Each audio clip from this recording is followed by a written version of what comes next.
చెప్పండి మీడియా మిత్రులు. నిజామాబాద్ అభివృద్ధి సంబంధించి సవాలు నడుస్తూ ఉన్నాయి.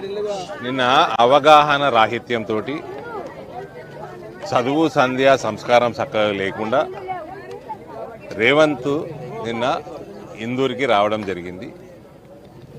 ఇందూరు గడ్డ మీదకి వచ్చి నన్ను ఉద్దేశించి కొన్ని మాటలు అన్నాడు.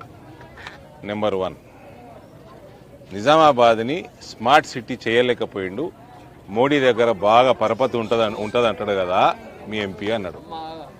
మా నాయకుని దగ్గర నా పరపతి ఎంత ఉందో ఎంత లేదో నేను ఎన్నడూ బయట మాట్లాడలేదు. నేను ఫస్ట్ స్మార్ట్ సిటీ ఏ రకంగా చేస్తారో నేర్చుకో. కల్వకుంట్ల దగ్గర పైసలు ఎట్లా వేసుకపోవాలన్నది నీ జ్ఞానం బాగుంది. బ్లాక్మెయిల్ టాక్టిక్స్ నిన్ను మించినోడు ఎవడు లేడీ ప్రపంచంలో, అది మాకు ఐడియా ఉంది. కానీ స్మార్ట్ సిటీ అన్నది కేంద్రం ఒకవేళ 4 పట్టణాలకి స్మార్ట్ సిటీ తెలంగాణకి ఇస్తే ఆ 4 పట్టణాలు ఏవి అన్నది దానికి ఒక ఫార్ములా ప్రకారంగా, ఒక సైంటిఫిక్ అనాలిసిస్ ప్రకారంగా రాష్ట్ర ప్రభుత్వం ప్రపోజ్ చేయాలి కేంద్రానికి. అంతా కూడా నాలెడ్జ్ లేనోనివి నువ్వు ఏ రకంగా నువ్వు ముఖ్యమంత్రి పదవికి అర్హుడివి చెప్పు నాకు. నీకు స్మార్ట్ సిటీ నేను ఇక్కడ నిజామాబాద్కి మీరు ప్లస్ మీకంటే ముందు టీఆర్ఎస్ ప్రభుత్వం నిజామాబాద్ని ఇగ్నోర్ చేసింది కాబట్టి స్మార్ట్ సిటీ రాలేదు. కానీ అమృత్ కింద యూజీడీ కింద 400 కోట్ల స్కీములు నేను ఎంపీగా ఉన్నప్పుడు నిజామాబాద్కి రావడం జరిగింది.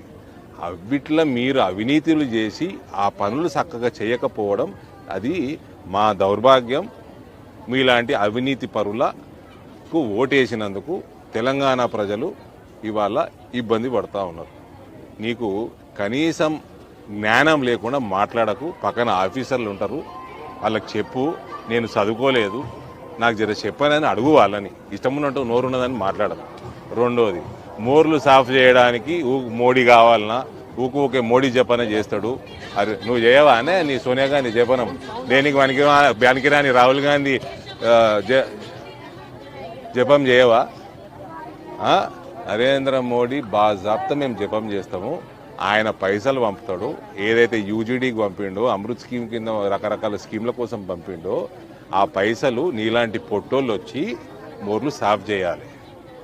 మూడోది, మోర్లల్లా పండి పొర్లే పందుల్లాగా మాట్లాడకు. అట్లనే మాట్లాడినావు. నిన్న ఇన్సెన్సిటివ్గా మాట్లాడినావు, మానవత్వం లేకుండా మాట్లాడినావు. బీజేపీ టీఆర్ఎస్ సంబంధం ఫెవికాల్ సంబంధం అనే వరకు ఓకే అలిగేషన్. వీణా వాణి లాంటి సంబంధం అనటము వెరీ ఇన్సెన్సిటివ్, ఇన్హ్యూమన్. మానవత్వం లేకుండా తయారైనవు. ఒళ్ళు పొగురు బాగా ఎక్కింది. డబ్బులు కల్వకుంట్ల దగ్గర వేసుకుపోయి ఒళ్ళు పొగురు బాగా ఎక్కింది నీకు. వీణావాణి ఎగ్జాంపుల్ తీసుకొని ఇటువంటి రాజకీయ వేదికల మీద జోకులు వేయకూడదు. అర్థమైందా? తొండమూతోడా.